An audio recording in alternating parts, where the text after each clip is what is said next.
Hamis is one of the problems at property owners in Kampala, but he decided to building along the waterway. People lost their capital, other business are in loans.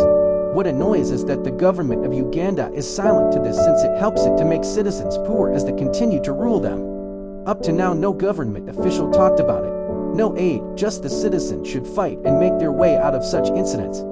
Hamis blocked the waterway to ensure and become part of the reason why Ugandan are poor. Many people continue to see it as a slight mistake, but many people end up losing their properties during this situation. We call on whoever may be concerned about it should rise up before it too. Many people survive to their business, but the judiciary is under military rule of the dictator. Pass the information to your neighbors. These are planned situations and nothing will be done to save them. Rise up for the future of your country.